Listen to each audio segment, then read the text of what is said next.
인생 오래 사신 분들이라면 세상 참 무섭다. 귀신보다 무서운 게 사람이다. 이런 말에 공감하실 거예요. 당장 간쓸게라도 빼줄 것 같던 사람이 배신하는 것도 무섭고, 그렇게 인자하던 사람이 갑자기 돈 앞에서 눈 돌아가는 것도 무섭고, 가족보다 더 가족 같은 사람이 왼수보다 더 무섭게 변할 때가 있잖아요. 저는 40년 조금 넘게 살면서 귀신보다 더 무서운 사람을 만나 죽을 뻔한 경험이 있습니다. 먼저 제 소개를 좀 해드리자면, 저는 40대 초반의 모태솔로 남자입니다. 태어나서 단 한 번도 여자와 데이트를 한 적도 없고, 어머니 외엔 여자에게 사랑을 받아본 적도 없습니다. 왜냐면 제 외모가 좀 많이 흉측하기 때문이에요. 못생겼냐고요? 네, 정말 못생겼습니다. 아침에 제 얼굴을 거울로 보면 한숨이 나올 정도니까요. 거기에 안 좋은 조건이란 조건은 다 갖췄어요. 유전이라 고등학교 때부터 머리가 듬성듬성 빠지기 시작했고, 일하는 분야가 컴퓨터 관련 일이라서 매일 앉아서 일을 하다 보니 살은 제가 봐도 흉할 정도로 쪘습니다. 그래서 더욱더 여자를 만나기 힘들었어요. 물론 애초에 외모를 포기했던 건 아니에요. 사춘기 때 이성에 호기심이 많았을 땐 저도 머리를 모자로 좀 가려도, 보고 없는 머리카락 붓으로 어떻게 좀 덮어도 좀 보고 최신 유행하는 옷도 입어봤죠. 정말 바라게 가깝게 외모를 꾸며봤어요. 하지만 주변에 여자라고는 단 한 명도 없었죠. 그나마 동네에서 친절하게 대해주던 누나가 있었는데, 나중에 그 누나가 제 험담을 하더군요. 제가 오면 그냥 좀 냄새 나는 것 같아. 그래도 어쩌겠어, 불쌍하니까 잘해줘야지. 그 말을 우연히 듣고 그때부터 여자에게 마음을 완전히 닫아버렸죠. 내 팔자에 여자란 없다란 생각에 정말 수도승 마냥 이성에 대해 호기심을 완전 막아버렸어요. 사춘기 때 호기심으로 본다는 성인 영화도 본 적이 없을 정도니까요. 그래서인지 또래 친구들 사이에서도 왕따를 당했습니다. 외모부터 놀리기 쉬운데다가 제가 대화 주제를 따라가지 못하니까 아무래도 친구들도 저를 껴주질 않더군요. 그래서 제게 사춘기와 고등학교는 지옥의 시간들이었습니다. 대신 공부를 정말 열심히 했어요. 그래서 나름 명문대에 들어갔고, 대학에서 저는 경험해보지 못한 사랑을 만나보고 싶었지만 그것도 쉽진 않더군요. 미팅에서 저는 늘 따돌림을 당했고, 나중엔 그 흔한 미팅 제안도 들어오질 않았습니다. 하도 이런 일이 흔하다 보니까 덤덤해지더라고요. 그 사이에 머리는 더 빠지고 마음을 풀어버리니까 몸에 살은 더 붙었습니다. 그래도 전혀 걱정이 안 되더라고요. 어차피 포기하면 마음은 편해지니까요. 그렇게 대학 생활을 마치고 직장에 취직해서 지금까지 왔습니다. 사실 외국계 기업의 연봉도 빵빵했습니다. 제가 여자운은 없지만 이상하게 돈복은 많은지라 업무도 탄탄대로였고, 투자하는 주식이나 사둔 땅은 계속 돈을 낳아서 제 나이에 나름 돈 좀 만지는 사람이 됐어요. 솔직히 직장 다니는 게 취미가 될 정도로 돈을 꽤 많이 모았습니다. 근데 정말 인생을 재미없게 살았던 거죠. 사랑 때문에 울어본 적도 없었고, 남자 때문에 가슴 아파본 적도 없었으니 일상이 심심했어요. 남들처럼 노래방 가서 헤어진 여자 생각하며 질질 눈물 짠 적도 없어요. 그러다 보니 발라드 음악을 들어도 별 감흥도 없고, 그냥 마음 맞는 남자애들이랑 술집에 가거나 혹은 아가씨들을 만날 수 있는 장소에 가더라도 저는 늘 찬밥 신세였습니다. 정말 내가 내 돈 대고 노는 곳에서도 눈치를 볼 정도로 외모에 대해서는 늘 주눅든 삶이었어요. 물론 집에서는 항상 성형수술해라, 운동해서 몸을 가꿔라 잔소리를 했습니다. 하지만 한번 마음이 다치니까 굳이 제 외모를 가꾸고 싶지도 않고 혼자 사는 게 점점 편해지더라고요. 게다가 직장 이렇게 다니다 보니 돈을 쓰지도 않고 늘어난 거니 제 자신에게 점점 투자하는 것이 많아져서 집도 좋은 곳에 사고 부모님께 돈도 넉넉하게 드리니까 잔소리도 줄어들게 되더군요. 그 이후로 저는 더 혼자 사는 삶에 익숙해졌죠. 그렇게 잘 버티며 살고 있었는데 제 삶을 완전히 송두리째 바꾼 사건이 생긴 겁니다. 그날도 퇴근하고 돌아와서 집에서 남은 작업을 좀 하고 있다가 제 밑에 일하는 서포트 직원에게 카톡으로 지시를 내리고 있었습니다. 근데 갑자기 속이 답답하고 머리가 띵해지면서 앞이 뿌옇게 되는 겁니다. 순간 왜 이러지 싶었는데 그 다음에 의식이 없더군요. 그리고 눈을 떠보니 병원 응급실인 겁니다. 눈앞에 누가 괜찮냐고 물어보는데 그 이후로는 기억이 안 나는 거예요. 그리고 다시 잠이 들었나 봅니다. 다시 눈을 뜨니까 제가 고급 병실에 누워있더군요. 어머니가 옆 침대에서 주무시고 계셨고요. 제 몸엔 온갖 링거와 치료제 같은 약물들이 덜렁덜렁 매달려 있는데 도대체 영문을 모르겠는 겁니다. 그래서 힘겹게 소리를 쳤더니 주무시던 어머니가 일어나시더니 의식이 돌아왔다며 좋아하시는 겁니다. 그래서 자초지종을 물었죠. 알고 보니 제가 일하던 도중 뇌출혈로 쓰러졌다는 거예요. 다행히 심각한 수준은 아니었지만 만약 계속 방치했으면 사망에 이를 수도 있었다는 겁니다. 카톡을 주고받던 직원이 업무는 빨리 해야 하는데 제가 카톡으로 답변은 안 하고 그래서 전화도 해봤지만 답변이 없어서 혹시나 하는 마음에 119에 신고를 해줘서 제가 살았다는 겁니다. 정말 하늘이 저를 살리고 그 직원이 저를 살린 셈이죠. 어쨌든 당분간 입원 치료를 해야 했기에 병원에 있었는데 정말 돈이 좋긴 좋더군요. 1인실에 최고급 서비스를 받으며 의사들이 줄줄이 들어와서 매번 안부를 묻고 제 전용 벨도 있고 어쨌든 무슨 호텔에 온 줄 알았습니다. 그때 제 눈에 들어온 여성이 있는데 바로 병실에 드나드는 간호사였습니다. 정말 꿈에서나 보던 이상형의 간호사였어요. 조금만 외모에 자신 있는 남자라면 틀림없이 전화번호를 물어보고 싶어지는 여성이었죠. 어찌나 외모가 아름답고 행동도 너무나도 여성스러워서 보는 내내 미소가 지어졌습니다. 하지만 저는 외모에 자신도 없고 이미 마음의 벽을 두 격세격으로 쌓은 인간인지라 절대 내색하지 않았죠. 어차피 저 간호사도 내가 말을 걸어봤자 나를 괴물로 생각할 거야 이렇게 스스로 생각하고 있었습니다. 그리고 간호사와 굉장히 사무적으로 대했지만 어느 정도 안면이 트일 때쯤이었어요. 저도 많이 호전된 상태라서 병실에서 노트북으로 간단한 업무 정도는 하고 있을 정도였죠. 그때 그녀가 넌지시 묻더군요. 혹시 아버지가 재벌이세요? 뜬금없는 질문에 무슨 말이냐고 물었더니 그녀가 간호사들끼리 내기를 했다는 겁니다. 하루 병실값이 엄청 나오는 곳을 이렇게 오랫동안 쓰는 걸 보면 재벌가 아들이거나 아니면 로또 맞은 사람일까라는 거예요. 하긴 제가 생각해도 간호사들이나 의료진들이 그렇게 생각할 수도 있을 것 같더군요. 최고급 병실에 계속 눌러앉아 있지 그렇다고 졸부마냥 갑질하는 것도 아니고 매일 노트북으로 뭔가 두들겨대고 누군가에게 전화로 지시를 내리니까 재벌 2세나 3세 정도로 보일 수도 있었겠죠. 그 말을 듣고 웃음이 픽탁 나오는데 그녀가 더욱더 사랑스럽게 보이더군요. 그래서 아닙니다. 저는 자수성가한 사람이에요. 이렇게 짧게 대답하고는 하던 일에 몰두했습니다. 그런데 그 이후로 자꾸 그녀가 눈에 들어오더군요. 그리고 그걸 의식하기 시작하니까 그녀의 행동 하나하나가 의미있게 느껴지는 겁니다. 그냥 윙건호로 온 건데도 날 보러 온 건가? 혼자 망상에 빠지기도 하고 중간에 관광 체크하러 올 때도 괜히 거울을 한번 보며 그녀를 기다리게 됐습니다. 그런데 더욱 결정적이었던 건 어머니가 그녀를 좋게 보시더라고요. 은근히 그 말을 들으니까 그녀에게 용기를 내보고 싶어졌습니다. 어릴 적 동네 누나에게 고백할까 말까 고민한 이후로 두 번째로 여자에게 데이트 신청을 할까 말까 고민한 순간이었죠. 그래서 간호사 그녀가 온 순간에 은근히 물어봤습니다. 보통 일 끝나고 뭐 하세요? 그녀는 대수롭지 않은 표정으로 피곤해서 집에 가서 잔다고 하다군요. 여자를 좀 만나봤거나 용기 있는 남자 같으면 나중에 저랑 식사라도 할래요? 이런 식으로 대화를 이어갈 텐데 저는 용기가 없어서 그녀가 피곤해서 잔다는 말에 네 하고 아무 말도 못했습니다. 그런데 그녀가 답답했는지 갑자기 왜요? 퇴원하면 저 맛있는 거라도 사주시게요? 이러는 겁니다. 그 말을 듣는 순간 저도 모르게 기뻐서 네라고 대답을 했습니다.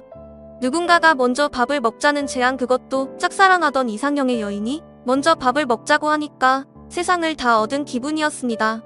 그렇게 점점 그녀와 가까워졌고 제 삶에도 희망, 긍정, 기쁨, 행복 이런 단어가 찾아오더군요. 그렇게 그녀와 저는 병실 데이트를 몰래 이어갔습니다. 아주 짧지만 그녀가 잠시 병실에 들리면 이런저런 이야기도 나누고 퇴원하고 어디 갈까 계획도 세웠죠. 물론 정상적인 연인들처럼 알콩달콩 데이트를 한 것이 아니라서 조심스럽게 나중에 뭐 하자 이런 간단한 대화였지만 적어도 그녀가 저를 싫어하진 않는다는 걸 알았으니까 저에게 너무나도 기쁜 순간들이었습니다. 그렇게 시간이 흘렀죠. 의사가 퇴원하란 말만 없었으면 병원에서 평생 살고 싶었지만 일단 병실을 나왔습니다. 물론 그녀의 연락처도 받았고 가까운 시간 안에 밖에서 그녀를 만났습니다.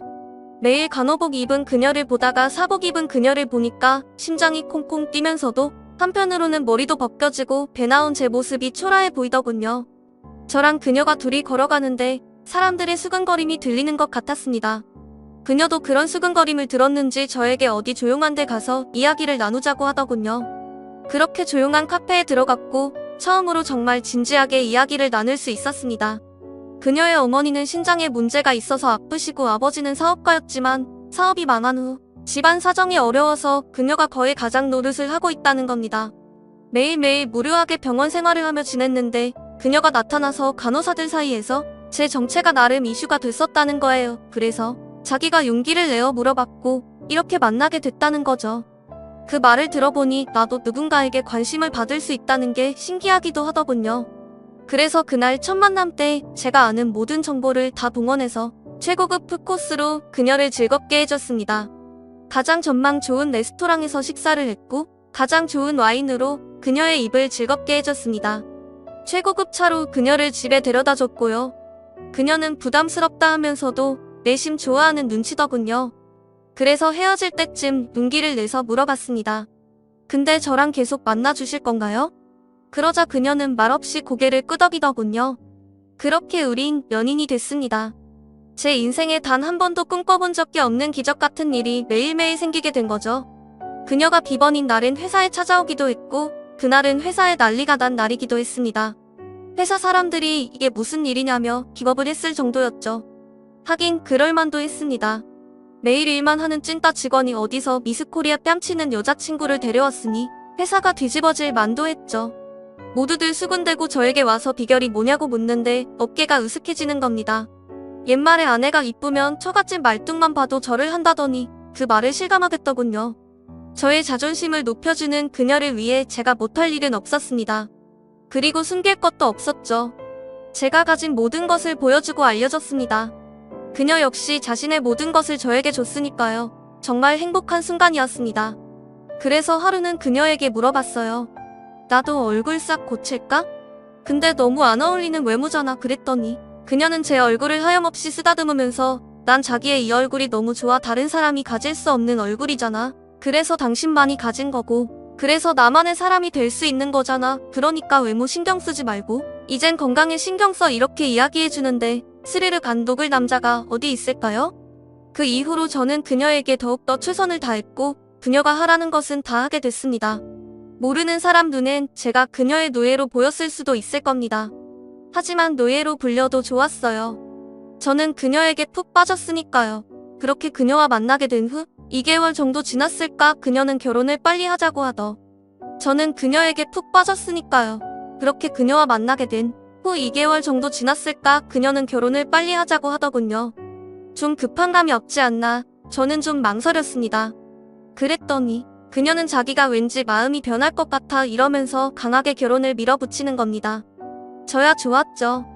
이런 미인이 결혼을 밀어붙이니까요. 그래도 절차라는 게 필요하니까 양가 부모님을 만나야 한다고 했더니 그녀가 좀 많이 불편한 표정으로 말하더군요. 이야기했잖아. 엄마가 좀 몸이 좀 불편하셔서 아빠만 만나면 안 될까? 하긴 생각해보니 괜히 불편하신 예비 장모님까지 나오실 필요는 없겠더라고요. 그래서 상견례는 예비 장인과 여자친구 그리고 저희는 부모님과 저 그리고 고모 이렇게 넷이 나가게 됐습니다. 아주 평범한 상견례였습니다. 그냥 서로 인사 주고받고 각자 가문이 어땠네 약간의 기싸움 좀 하고 그게 다였습니다. 마지막엔 결혼식 날짜까지 잡고 상견례는 마무리가 됐죠. 근데 헤어질 때쯤 예비 장인이 이상한 말을 남기더라고요. 근데 자네 재산은 더 모을 생각인가? 지금 생각해보면 정말 어이없는 질문이죠. 돈 싫어하는 사람 어디 있습니까? 그렇다고 제가 내일 당장 죽을 사람도 아닌데 40대 팔팔할 때 당연히 돈을 모아야 하잖아요. 근데 너무나도 이상한 질문을 너무나도 당연한 듯 물어보시길래 저도 얼결에 그럼요. 열심히 모아야죠. 이렇게만 대답을 했어요. 그랬더니 예비 장인이 굉장히 시덥지 않은 표정으로 그런 건강관리에 힘쓰게 얘기 듣자니 혈압이 높다며? 아직 젊으니까 괜히 혈압약 함부로 먹지 말고 얼른 살 빼고 못 만들게 그땐 알겠습니다. 하고 얼른 대답을 했습니다. 살 빼라는 것도 사위니까 걱정해주는 거라고 믿었죠. 하지만 나중에 그 집안의 정체를 알고 저는 경악을 할 수밖에 없었습니다. 결혼식 날짜도 확정되자 어느 날 그녀가 제게 이야기를 하더군요. 엄마 신장이 안 좋아서 빈혈 증세가 있으면 혈액이 필요한데 헌혈을 좀 해달라는 겁니다. 그 말에 처음엔 흔쾌히 응했습니다. 사위인데 그런 거 못 해드릴 이유는 없잖아요. 근데 제가 RH형이라서 보기 드문 혈액형인데 알고 보니 예비 장모님도 같은 희귀 혈액형이더군요. 어쨌든 장모님을 위해 수혈을 해드렸죠. 그리고 결혼 준비를 했고 미리 혼인신고까지 마쳤습니다. 그런데 점점 뭔가 속는 기분이었습니다. 점점 아내가 결혼을 미루기 시작하는 거예요. 저는 무슨 소리냐며 발끈했고 저희 가족까지 나서서 그녀를 설득한 끝에 정해진 날에 결혼을 했습니다. 게다가 그녀는 결혼 전에 순결을 지키고 싶다고 해서 저는 끝까지 그녀를 지켜줬거든요. 그리고 신혼여행 가서는 피곤하다는 이유로 몸이 안 좋다는 이유로 자꾸 거부를 하는 겁니다. 솔직히 짜증이 좀 났지만 어차피 하루 이틀 볼 사이가 아니니까 느긋하게 기다리려고 했습니다. 그렇게 신혼여행 후 처가집에 들렀죠.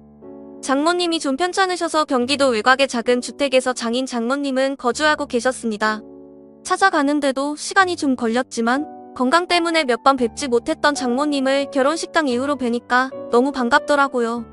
점수도 더 딸 겸 온갖 애교까지 부렸습니다. 장모님은 아이처럼 웃으시면서 앞으로 딸에게 잘해달라고 하시더군요.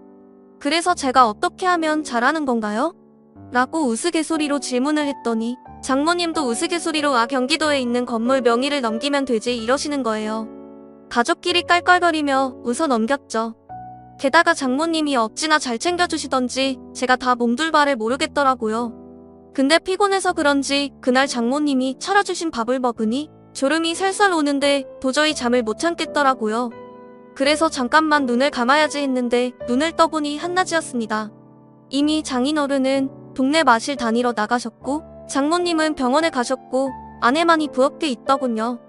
근데 오른쪽 팔이 조금 시큰거려서 슬쩍 보니 주사 자국이 나 있는 겁니다. 이게 뭐지?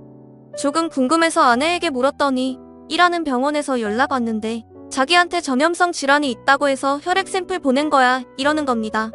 아니 일어나면 피 뽑으면 되지 뭐하러 그렇게 했냐고 물으니까 너무 곤히 자고 있고 빨리 결과는 보고 싶어서 피를 뽑았다는 거예요. 그럴 수도 있겠다 싶어서 대수롭지 않게 넘어갔죠. 그렇게 처가에서 점심까지 먹고 신혼집으로 와서 본격적으로 신혼의 달콤함을 느끼려고 했는데 그녀는 계속 몸 핑계를 대며 당분간 처가 집에 있고 싶다는 거예요. 아픈 엄마와 직장 없이 계신 아버지 생각이 그런가 보다 생각하고 일단 이해한다며 신혼집에 저 홀로 있었죠. 하지만 도가 지나치다는 생각이 들었어요. 그래도 신혼부부인데 부부는 같이 있어야 하잖아요. 일주일이 지나도 집에 올 기미가 안 보여서 다시 처가 집으로 찾아갔죠.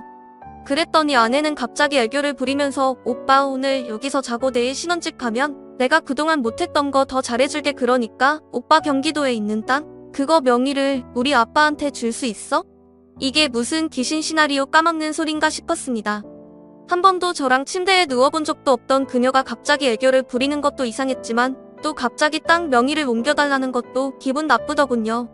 근데 장모님이 엄청 아픈 티를 팍팍 내며 이제 한 식구인데 어려운 처가 좀 살려주게나 그래야 우리 딸도 마음 편하게 같이 지낼 거 아닌가 이러는 겁니다.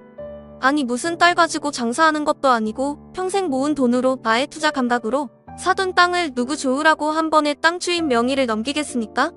조금 생각해 보겠다고 했죠. 장모와 장인 어른은 생각할 게 뭐 있냐며 다그치는데 엄청 불편하더군요. 그래도 끝까지 버티고 처갓집 방에서 잠을 청했습니다.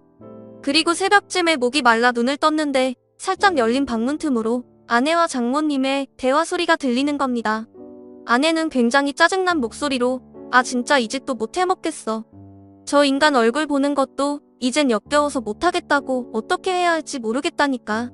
RH 혈액형이라서 엄마한테 도움이 될까 했더니 수혈도 안 되는 피에다가 돈 많은 돼지 주제에 죽으면 돈 싸질머지고 갈 것도 아니면서 엄청 돈도 안 쓰고 아우 짜증나 그랬더니 장모님은 아내를 달래면서 나중에 살살 꼬셔봐. 내가 봐도 오늘은 좀 급한 것 같구나. 피는 어쩔 수 없고 그러면 돈이라도 뜯어내야지. 그냥 딱 한 번 눈 감고 참어. 저런 애들은 저같이 미인 보면 사족을 못 쓰니까 땅이나 건물 하나만 알차비기로 받아내. 그러자 아내는 주사기를 만지작거리더니 아 얼굴만 보면 그냥 확 어떻게 해버리고 싶어. 그 말이 너무 섬찟해서 다리가 부들부들 떨리더군요. 혹시나 해서 핸드폰으로 소리를 녹음했습니다. 기분 같아선 방문을 열고 나가서 모녀 싸다구를 날려버리고 싶었지만 이렇게까지 치밀한 여자들이라면 무슨 짓을 할지 몰라서 안 되겠더군요. 몰래 창문을 열고 베란다 쪽으로 도망치려고 하는데 베란다 쪽 창문은 열었는데 방충망이 열리지 않는 겁니다. 억지로 뜯어내서 부드득 소리가 나더군요. 그때 아내와 장모님이 소리를 듣고 방으로 들어오는데 저는 방충망을 뚫고 신발도 제대로 신지 않은 채 차를 타고 불이 나게 도망쳤죠. 멀리서 아내가 저를 부르는 소리가 들렸지만 저는 무조건 차를 타고 도망쳤습니다. 그리고 차 안에서 녹음한 걸 대충 들어보니 자세하게 들리진 않지만 적어도 모녀가 저에게 짜증을 내는 뒷담화 내용과 명의를 돌리고 이혼하자는 내용은 어느 정도 들리더군요. 계속해서 아내에게 전화는 왔지만 받질 않았고 아는 변호사 친구를 새벽에 찾아가서 물어봤죠. 이혼 사유가 될 수 있다는 겁니다. 사기 결론이 명백했으니까요. 그래서 다음날 바로 이혼 소송을 걸었죠. 아내는 무슨 소리냐 농담이었다. 너무 집안이 어려워서 하소연을 한 것뿐이라고 변명을 했지만 저는 그날 두 모녀가 나눈 무서운 대화가 귀가에 맴돌아서 무조건 이혼을 해야겠다고 설명했습니다. 그러자 아내는 신혼집의 반을 자기에게 넘겨달라고 합의 요청을 하더군요. 저는 헛소리 하지 말라고 무조건 거부했습니다. 사실 그녀는 정말 옷만 들고 왔거든요. 은밀히 말하면 세탁기 한 대와 자기 옷만 들고 왔습니다. 저는 제 돈을 1원도 줄 수 없다고 이야기한 상황이고요. 정말 피까지 뽑아주고 돈도 다 주려고 했는데 이렇게 남자의 순정을 울린 그 집안 사람들을 도저히 용서할 수가 없습니다. 처음에 말씀드린 대로 정말로 세상에 가장 무서운 게 사람인 것 같습니다. 저의 긴 글을 읽어주셔서 감사합니다.